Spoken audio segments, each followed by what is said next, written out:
Hello बच्चों, जय हिंद। कैसे हैं आप लोग? आज हम लोग रियल नंबर का या नंबर सिस्टम चैप्टर का थर्ड लेक्चर हम लोग पढ़ रहे हैं। और थर्ड लेक्चर में हम लोग देख रहे हैं real number and it's decimal expansion. अब रियल नंबर को हम लोग डेसिमल में कैसे कन्वर्ट करेंगे और डेसिमल में कन्वर्ट करने के बाद हम लोग को कैसे पता चलेगा कि रियल नंबर में कौन सा रैशनल नंबर है और कौन सा इरेशनल नंबर है, इसके बारे में आज हम लोग बात करने वाले हैं। तो चलिए स्टार्ट करते हैं। तो देखिए, अगर मैं लिखूं यहाँ पे कि 2/5, तो आप इसको क्या बोलोगे? आप इसको बोलोगे कि अगर डेसिमल में कन्वर्ट करें तो 0.4। पता है आपको डेसिमल में कैसे करना है? ओके। और उसके बाद कुछ नहीं आता है, मतलब ये यहाँ पे टर्मिनेट कर जाता है ना। तो एक हमारे पास जो डेसिमल का फॉर्म होता है, डेसिमल एक्सपेंशन में एक हो गया हमारे पास पहला, जो कि है कि टर्मिनेटिंग डेसिमल। ठीक है, टर्मिनेटिंग डेसिमल्स हो सकते हैं, कोई और ले लो टर्मिनेटिंग डेसिमल। जैसे हमने ले लिया मान लो 3/10, कितना होगा? 0.3। अगेन ये क्या हो गया? टर्मिनेटिंग डेसिमल हो गया। अब हम बात करते हैं कि दूसरा जो हमारे पास टाइप आता है ना, ये होता है non terminating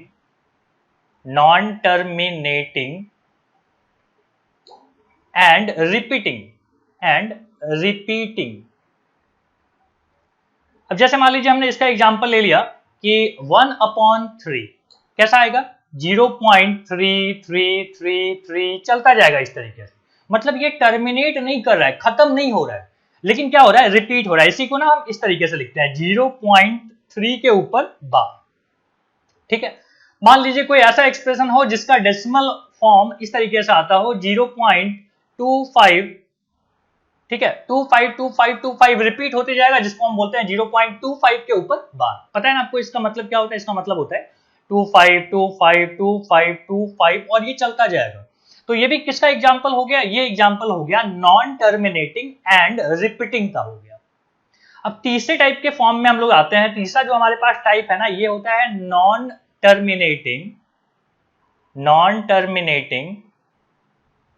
and non repeating. तो ये ना तो टर्मिनेट करता है और ना ही रिपीट करता है। जैसे जैसे मैं बोलूं कि 22/7, ठीक है, पाई की वैल्यू है ये, और इसका एक्सप्रेशन कैसा आएगा? 3.14 चलता जाएगा इस तरीके से, कुछ ना कुछ, और ये रिपीट भी नहीं होता है। ध्यान दीजिएगा, ये 1414 रिपीट नहीं होता है। ठीक है, ये 1432 इस तरीके से कुछ भी चलता जाएगा, और ये कुछ भी चलता जाएगा और बहुत दूर तक भी आप जाते जाओ ना, जाते जाओ, तो आपको लगेगा कि नहीं, रिपीट कुछ भी नहीं हो रहा है। ठीक है, कोई भी सीक्वेंस रिपीट नहीं हो रहा है। तो ऐसे जो डेसिमल होते हैं, इसको हम क्या बोलते हैं? इसको हम बोलते हैं non terminating and non repeating. जैसे मान लीजिए एक और एक्सप्रेशन ले लेते हैं कि 0.101110 और ये ऐसी तरीके से चलता जा रहा है। हम लोग को समझ में आ गया इससे कि अच्छा, ये वन बार बार बढ़ते जा रहा है, मतलब रिपीट नहीं हो रहा है कोई भी सीक्वेंस। तो इस तरीके को हम क्या बोलते हैं? इसको बोलते हैं non terminating and non repeating. Okay, clear है? अब इन डेसिमल फॉर्म को देखते हुए हम ये बता सकते हैं कि कौन सा रैशनल है और कौन सा इरेशनल है। कौन सा? देखिए, कलर चेंज कर लेते हैं। ओके, चलो ये लेते। तो ये जो फर्स्ट टू है ना, मतलब terminating decimal and non terminating and repeating वाला जो है, इन दोनों को हम बोलते हैं रैशनल नंबर। और ये non terminating and non repeating जो है ना, ये वाला, इसको हम बोलते हैं इरेशनल नंबर।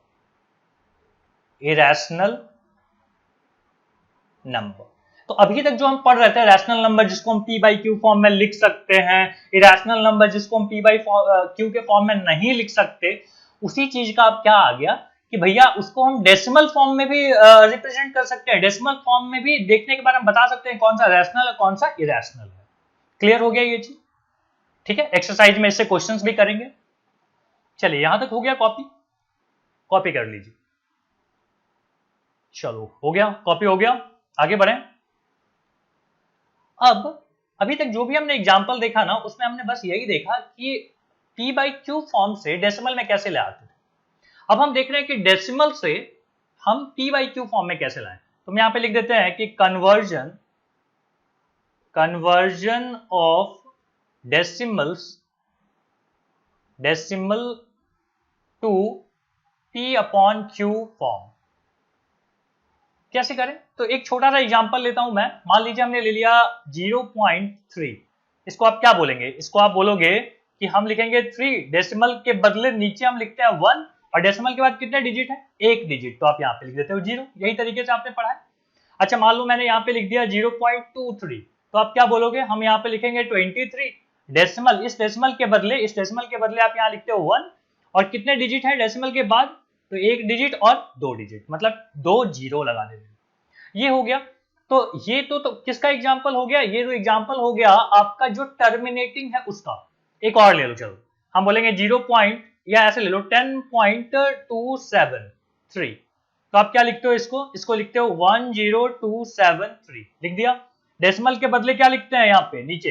1, और डेसिमल के बाद कितने डिजिट हैं? 3 डिजिट, तो 1 2 3।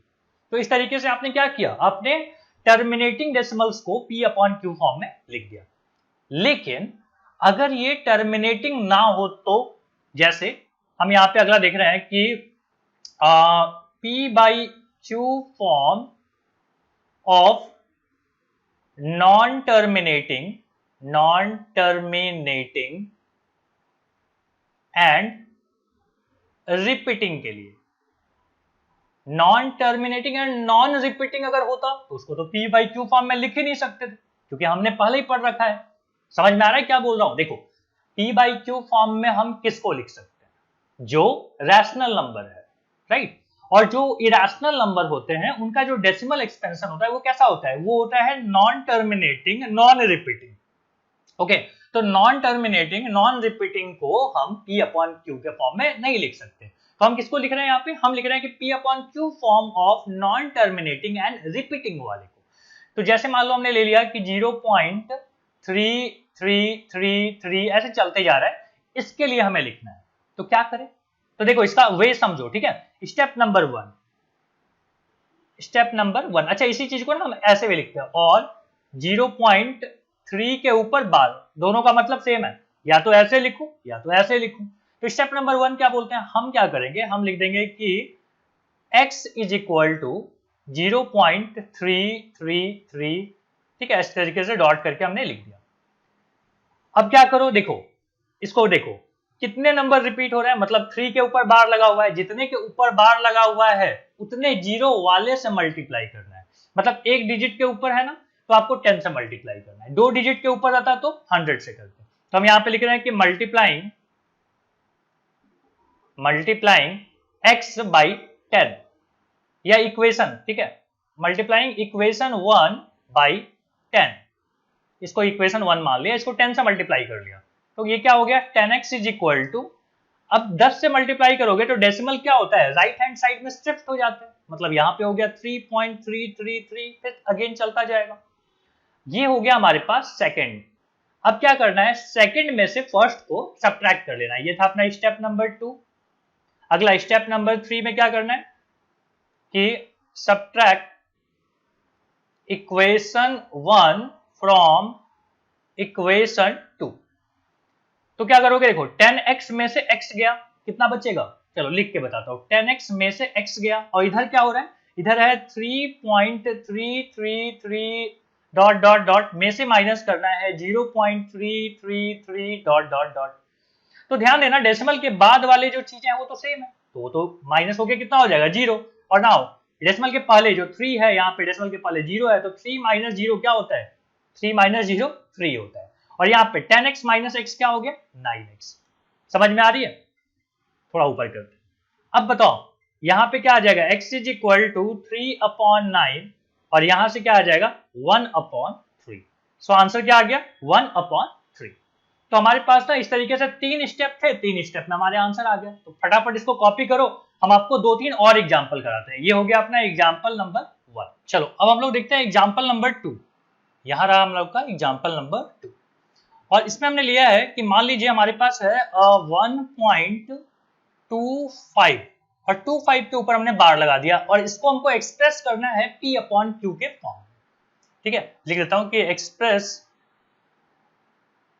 This decimal to P/Q form. चलिए स्टार्ट करते हैं। तो पहले हमने लिख दिया कि x इज इक्वल टू 1.252525 और डॉट डॉट डॉट करके हमने यहाँ पे लिख दिया। बात समझ में आ गई क्यों लिखा? अब ध्यान से देखो, यहाँ पे डेसिमल के बाद 2 डिजिट है जिसके ऊपर बार लगा हुआ है, तो हम मल्टीप्लाई किससे करेंगे? मल्टीप्लाई करेंगे 100 से, ना कि 10 से। क्यों? क्योंकि 2 डिजिट है तो 2 जीरो वाले से मल्टीप्लाई करना है। एक डिजिट था लास्ट टाइम, दिख रहा है आपको? एक डिजिट, ये देखो लास्ट टाइम एक ही डिजिट के ऊपर बार था। कहां गया सवाल? ये रहा। तो एक डिजिट के ऊपर था तो एक जीरो वाले से मल्टीप्लाई किया, मतलब 10 से मल्टीप्लाई किया। इस बार कैसा है आपके पास? इस बार आपके पास 2 डिजिट के ऊपर बार है, इसलिए आप 100 से मल्टीप्लाई करोगे। तो अगर मैंने 100 से यहाँ पे मल्टीप्लाई कर दिया तो ये बन गया 100x, और डेसिमल यहाँ से 2 डिजिट खिसक जाएगा, मतलब 1 2 5, और यहाँ पे फिर 2 5 2 5 2 5 2 5, इस तरीके से चलता जाएगा। अच्छा एक बात बताओ, किसी के दिमाग में ऐसा तो नहीं आ रहा है कि सर यहाँ पे तो 3 ही बार 25 था, 2 इधर खिसक गया तो फिर 3 कैसे बचा? रहे भैया, यहाँ पे डेसिमल के बाद बहुत सारे 25 है। हमको दिख भले रहा है 3 सेट में लिख रहा हूँ, 3 सेट आपको दिख रहा है तो यहाँ पे बहुत सारे। तो अब ये खिसका तो यहाँ पे समझो कि ये जो नहीं दिख रहा था अब एक 25 आपको दिखने लग गया। क्लियर है ये बात?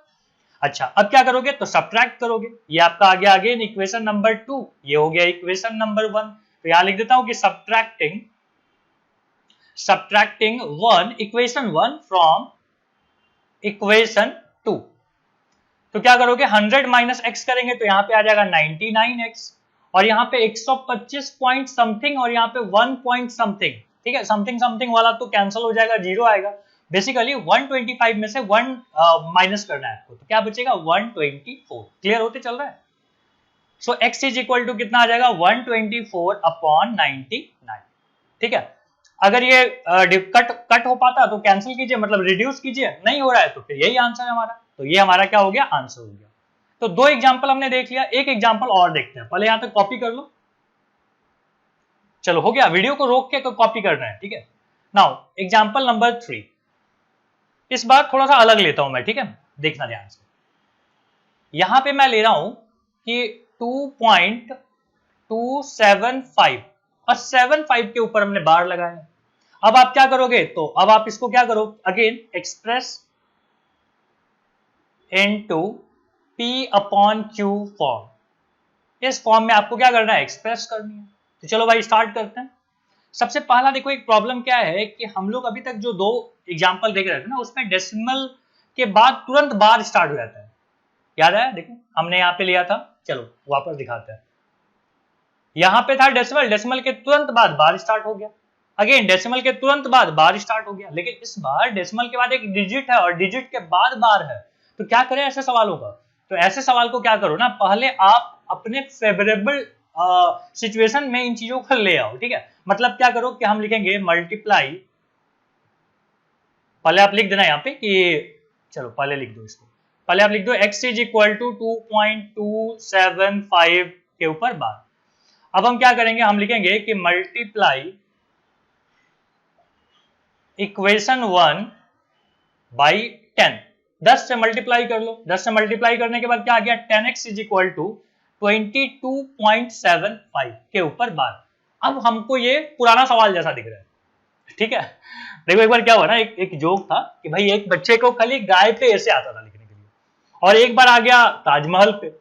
तो क्या किया उसने बोला कि उसने ऐसे देखो कैसे स्टार्ट किया कि ब्रह्मांड में पृथ्वी है, पृथ्वी पे एशिया है, और एशिया में इंडिया है, इंडिया में आगरा है, आगरा में ताजमहल है, और ताजमहल के सामने एक झोपड़ी है, झोपड़ी में गाय रहती है, और फिर गाय पे स्टार्ट करने का मतलब है कि अगेन हम लोग को भी ना यही चीज करनी है कि भैया सवाल कैसा भी रहे, हम क्या करेंगे? पहले उसको अपने फेवरेबल सिचुएशन में लाएंगे और फिर सॉल्व कर लेंगे। तो चलो अब हमारे पास ये एक नया समझो कि इक्वेशन हो गया, और इसी को हमको सॉल्व करना है। अब क्या करेंगे? देखो डेसिमल के ऊपर 2 डिजिट के ऊपर बार है, तो आपकी बार मल्टीप्लाई किससे करना है? मल्टीप्लाई करना है हमको 100 से। तो पहले मैं एक बार दोबारा इसको लिखता हूँ कि 10x is equal to 22.757575 dot dot dot चलता जाएगा। फिर आपने क्या बोला? मल्टीप्लाई करेंगे। भैया किससे मल्टीप्लाई करेंगे? 100 से। तो ये क्या बन गया? ये बन गया 1000, मतलब 1000x is equal to 2275.757575 and ये चलता जाएगा। ये हो गया हमारा इक्वेशन नंबर 3। इक्वेशन नंबर 3 में से इक्वेशन नंबर 2 को माइनस कर लो। ठीक है, तो लिख देते हैं कि सब्ट्रैक्टिंग इक्वेशन 2 फ्रॉम इक्वेशन 3। तो 1000 माइनस 10 कितना आता है? 1000 माइनस 10 990 आता है, 990 इज इक्वल टू क्या हो जाएगा? तो यहाँ पे अगेन आ जाएगा 2275 में से 22 माइनस करना है। डेसिमल वाला तो ऐसे ही गायब हो जाता है। अब now x is equal to minus करो, कितना आता है? यहाँ पे आएगा 3, यहाँ पे आ जाएगा 5 और यहाँ पे 2 और 990 कहाँ आ गया? यहाँ आ गया। तो ये हो गया हमारी x की वैल्यू। तो उम्मीद है कि आपको नॉन टर्मिनेटिंग रिपीटिंग वाले जो डेसिमल है उसको आपको p अपॉन क्यू फॉर्म में कन्वर्ट करना आ गया होगा। तो 3 एग्जांपल हमने लिए हैं, एक्सरसाइज में हमको और मिलेंगे, वो सब भी हम लोग सॉल्व करेंगे। तो पहले यहां तक कॉपी कीजिए और अगले बार में हम लोग स्टार्ट करते हैं इसका। अगले बार में मतलब अभी तुरंत भाई स्टार्ट करते हैं हम लोग इसका एक्सरसाइज। चलिए तो अब हम लोग देखते हैं एक्सरसाइज 1.3 का क्वेश्चन नंबर 1। क्वेश्चन नंबर 1 में क्या बोलता है कि write the following in decimal form and say what kind of decimal expansion each has. तो यहाँ पे क्या मतलब हुआ कि भैया सबको पहले क्या करना है कि डेसिमल फॉर्म में लिखनी है, उसके बाद फिर क्या करना है, सबको बताना है कि ये किस टाइप का डेसिमल एक्सपेंशन है। तो हमने यहाँ पे लिखा कि 36/100 फॉर्म लिख सकते हैं 0.36। ठीक है, यहाँ पे टर्मिनेट हो जाता है तो हम इसको क्या बोलते हैं? हम इसको बोलते हैं टर्मिनेटिंग। तो यहाँ पे लिख देता हूं कि दिस इज टर्मिनेटिंग डेसिमल। ठीक है, डेसिमल मैं नहीं लिख रहा हूं, टर्मिनेटिंग समझ जाइएगा। यहाँ पे क्या हो रहा है, यहाँ पे डॉट डॉट डॉट लिख दिया, मतलब 0909 रिपीट होते जा रहा है। इसको हम ऐसे भी लिख सकते थे 0.09 के ऊपर बार। तो ये क्या हो गया? ये हो गया नॉन टर्मिनेटिंग, एंटी लिख देता हूं, non terminating and repeating, NTR। ठीक है, नॉन टर्मिनेटिंग और रिपीटिंग। ये कैसा हो गया? ये तो हो गया टर्मिनेटिंग, तो यहाँ पे T लिखता हूं। ये कैसा है? ये है non terminating and repeating. NTR का मतलब समझ में आ गया? N मतलब हो गया नॉन, T मतलब टर्मिनेटिंग, R मतलब रिपीटिंग। ये कैसा है? ये भी वही हो गया NTR, non terminating and repeating. 18 के ऊपर बार लिख दिया है ना, बार मतलब रिपीट हो रहा है। और ये कैसा है? ये है टर्मिनेटिंग। यहाँ पे खत्म हो जाता है, इसके बाद डॉट डॉट डॉट नहीं है, इसलिए कंप्लीट। क्वेश्चन नंबर 2 में आते हैं। क्वेश्चन नंबर 2 हम लोग को बोलता है कि you know that 1/7 is equal to this much, है ना, 0.142857 के ऊपर बार। तो बोलता है can you predict what the decimal expansion for 2/7, 3/7 and so on. तो देखो, और बोलता है कि बिना एक्चुअल डिवीजन के बतानी है आपको। ठीक है, तो चलो करते हैं। देखो यहाँ पे लिखा है 2/7, क्या मैं 2/7 को 2 into 1/7 लिख सकता हूँ? बिल्कुल लिख सकता हूँ। और मैं यहाँ लिखूंगा 2 into 1/7 को क्या लिखा जाता है? देखो यहाँ पे लिखा जाता है 0.14287 लिख सकते हैं। और सिंपली यहाँ पे मल्टीप्लाई कर लो, 7 2 जा 14, 4 बचा 1, 11 फिर 1 8 2 16 1 17 7 फिर से 1 2 2 जा 4 1 5 और 4 2 जा 8 और 2 1 जा 2। अगेन इसके ऊपर क्या हो गया? बार लग गया। अच्छा मान लो बोला होता 3/7, तो आप फिर से क्या करते? 3 into 1/7 लिखते और फिर आप लिखते कि 3 into 1/7 का वैल्यू कितना दिया हुआ है? 0.14287 और फिर से मल्टीप्लाई करके ऊपर आप बार लगा देते, यहाँ पे मल्टीप्लीकेशन वाली वैल्यू। तो बड़ा आसान हो गया। ठीक है, तो क्वेश्चन नंबर 2 भी हमने यहाँ पे कंप्लीट कर लिया। हमने 2 ही मल्टीप्लीकेशन की हैं, आप सारे कर लेना अगर आपकी मर्जी है तो। आगे बढ़ते हैं अपना क्वेश्चन नंबर 3 पे। ठीक है, अब आता है क्वेश्चन नंबर 3। क्वेश्चन नंबर 3 में हम लोग को बोला हुआ है कि कुछ डेसिमल एक्सपेंशन दिए हुए हैं और इसको हमको P/Q के फॉर्म में लिखना है। तो फर्स्ट यहाँ पे मैं लिखता हूँ क्वेश्चन नंबर 3 का फर्स्ट पार्ट। ठीक है, 3 का फर्स्ट पार्ट क्या लिखा हुआ है? 0.6 के ऊपर बार। तो हम लिख देते हैं x इज इक्वल टू 0.6 के ऊपर बार। फिर आपने क्या किया था बताओ? तो पहले आप इसको एक्सपेंडेड फॉर्म में लिख देते हो इस तरीके से कुछ, फिर आप 10 से मल्टीप्लाई कर रहे हो। क्यों कर रहे हो 10 से? क्योंकि एक ही डिजिट के ऊपर बार है। तो आप क्या लिखोगे? 10x is equal to 6.66। इस तरीके से आपने लिख दिया, 4 बार 6 लिख दिया। फिर क्या कर रहे हो? सब्ट्रैक्ट कर रहे हो लास्ट 2 इक्वेशंस को। तो 10x में से x गया तो क्या बचा? 9x और यहाँ पे 6 माइनस 0 बचा तो यहाँ पे आया 6। So now x is equal to 6/9 जिसको हम लिख सकते हैं 2/3। सो हमारा आंसर क्या आ गया फर्स्ट वाले का? 2/3। चलो सेकेंड पार्ट करते हैं। सेकेंड पार्ट में बोला हुआ है 0.47 और 7 के ऊपर बार है, ध्यान से। तो ये जो क्वेश्चन हो गया ये अपने फेवरेबल जो है ये अपने फेवरेबल कंडीशन में तो नहीं है ना। फेवरेबल कंडीशन हम लोग क्या बोलते हैं, हम लोग बोलते हैं कि भैया जहां से बाद स्टार्ट होता है उसे जस्ट पहले डेसिमल होना चाहिए। तो ऐसा है नहीं, तो हम इसको क्या करते हैं 10x से मल्टीप्लाई कर दें, तो ये बन गया 4.7 के ऊपर बार। अब ये हमारा सवाल है, तो इसको मैं पहले एक्सपेंडेड फॉर्म में लिख देता हूँ 4.7777 इस तरीके से चलता जाएगा। फिर आपने देखा कि एक डिजिट के ऊपर बार था तो एक जीरो वाले से मल्टीप्लाई करना है, मतलब 10 से मल्टीप्लाई करेंगे तो क्या बन गया 100x, और 100x इज इक्वल टू 47.7777 इस तरीके से चलता जाएगा। अगेन लास्ट टू इक्वेशंस को हमको सब्ट्रैक्ट करनी है बड़े में से छोटे को, तो 100x में से 10x किया तो कितना बचेगा 90x, और 90x is equal to 47 point something में से 4 पॉइंट समथिंग को माइनस करना है, तो कितना आ जाएगा, यहाँ पे आ जाएगा 43। So now x is equal to 43 upon 90, और ये अपना हो गया आंसर। ठीक है, तो दो क्वेश्चन हमने यहाँ पे सॉल्व कर लिया, एक बचा है, एक आप खुद से करोगे ट्राई। चलो वीडियो को ना रोक के आप पहले ट्राई करो। चलो हो गया आपका ट्राई करना, ये रहा आपके पास थर्ड क्वेश्चन। इस तरीके से हमने सॉल्व किया है, ध्यान से देख लीजिए, कहीं पे अगर आपको दिक्कत आ रही है तो यहां से सॉल्यूशन देख के आप समझ सकते हो। नेक्स्ट करें, आगे बढ़े, क्वेश्चन नंबर 4 की तरफ चलते हैं आगे। क्वेश्चन नंबर 4 देखो हम लोग को क्या बोलता है, ये रहा, बोलता है express 0.99999 in the form of p upon q। Are you surprise by your answer? With your teacher and classmates discuss why the answer makes sense. ठीक है, चलो करते हैं, पहले सॉल्व करते हैं। क्वेश्चन नंबर 4 में हम लोग को बोला हुआ है कि देखो हम लोग को 0.9999 इस तरीके से चलता जाने वाला जो नंबर है इसको हमको p अपॉन q के फॉर्म में लिखना है, तो x is equal to this. फिर हमने बोला कि देखो इसको हम 10 से मल्टीप्लाई कर लेते हैं, क्योंकि बेसिकली इसका मतलब कुछ और नहीं, 0.9 के ऊपर बार होता है, मतलब एक डिजिट के ऊपर बार है तो आप एक जीरो वाले से मल्टीप्लाई करोगे, मतलब 10 से मल्टीप्लाई करोगे, तो ये बन गया 10x इज इक्वल टू 9.999 चलता जाएगा। फिर आपने दोनों को सब्ट्रैक्ट कर लिया, यहाँ पे आता है 9x और यहाँ आ जाता है 9 माइनस 0 जो कि होता है 9। So now x is equal to 9 upon 9 जिसका मतलब होता है 1। अब आप देखो कि ये था 0.99999 का मतलब कहीं 1 तो नहीं होता, ये बहुत क्लोज टू 1 तो नहीं है। बिल्कुल सही जवाब है कि 0.999 इनफाइनाइट तक चलता जाएगा, तो उसका मतलब बहुत हद तक 1 ही तो होता है, इसीलिए आपका आंसर 1 है। तो क्वेश्चन नंबर 4 यहाँ पे हो गया अपना क्लियर। आगे बढ़ते हैं क्वेश्चन नंबर 5 की।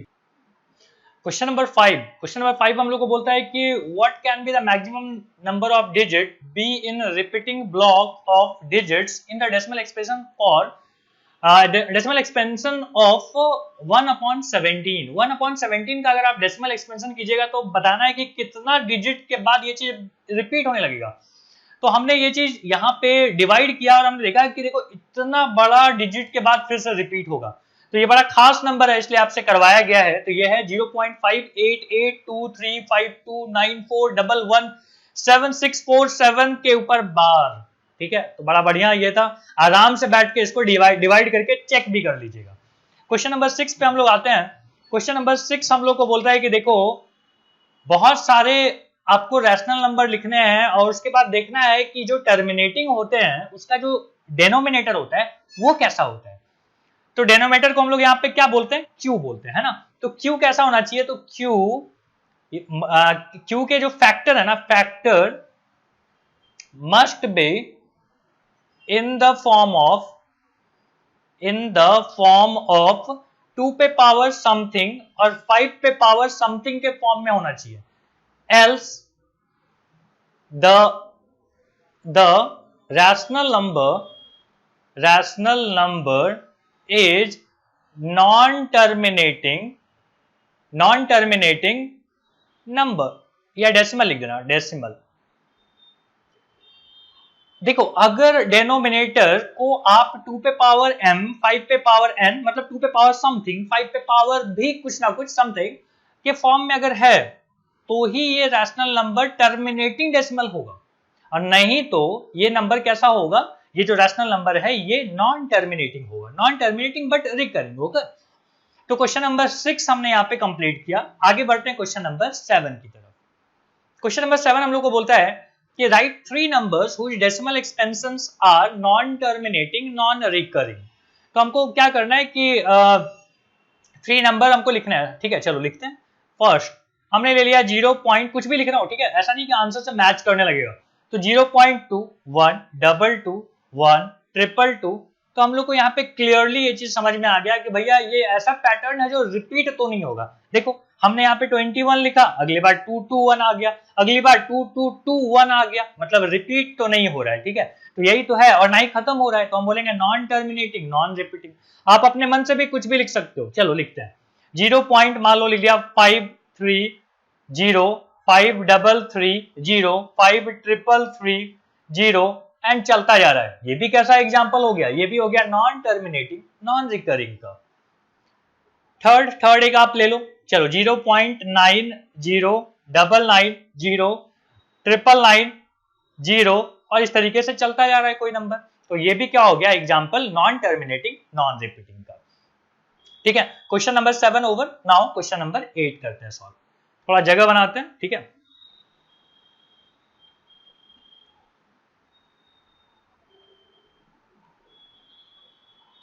क्वेश्चन नंबर 8 के लिए जगह, ठीक है, ये रहा। क्वेश्चन नंबर 8 हम लोग को बोलता है कि write 3 different rational number irrational number between these 2 rational number. कौन कौन है दिज 2, मतलब एक है 5/7 एंड 9/11। तो एक काम करना, 5/7 का 2 डिजिट तक ले जाना डेसिमल का। चलो सॉल्व करते हैं, कितना आ जाएगा, देखो 0 लगा दो तो 7 7 जा 49, यहाँ पे 1 आ गया, डेसिमल लगा हुआ है इसलिए यहाँ पे एक 0 रहेगा, 7 1 जा 7 3।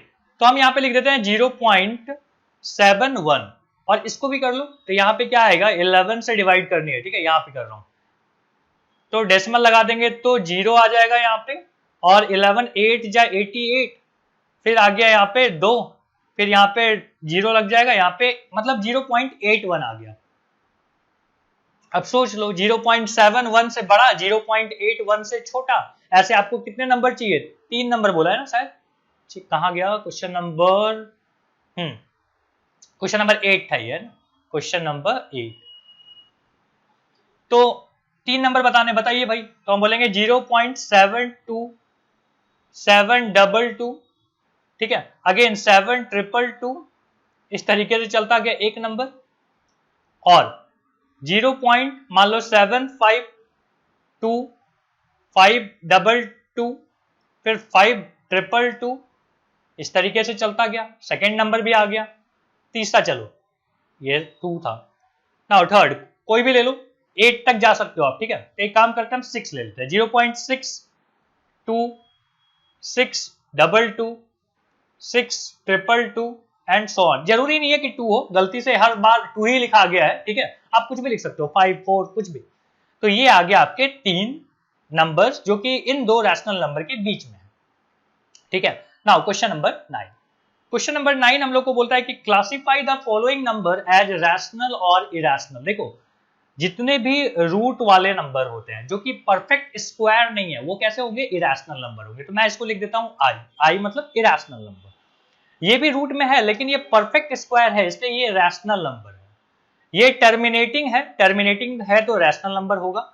ये नॉन टर्मिनेटिंग है, देखो 478 और रिपीटिंग भी है, तो टर्मिनेटिंग एंड रिपीटिंग को तो रैशनल बोलते हैं। ये देखो कैसा है, ये नॉन टर्मिनेटिंग है और नॉन रिपीटिंग है, रिपीट में नहीं हो रहा है, ध्यान से देखो 0 बढ़ते ही जा रहा है, तो हम क्या बोलेंगे, ये है इरेशनल नंबर।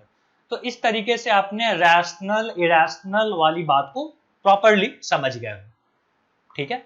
ये एक्सरसाइज यहीं पे कंप्लीट होता है और इसके साथ ये लेक्चर भी यहीं पे कंप्लीट होता है। अगले लेक्चर में हम लोग मिलेंगे और अगले एक्सरसाइज की बात करेंगे, उससे रिलेटेड कुछ इंट्रोडक्शन करेंगे, कुछ एग्जांपल्स करेंगे और फिर आगे बढ़ेंगे। तब तक के लिए पढ़ाई करते रहिए। Thank you.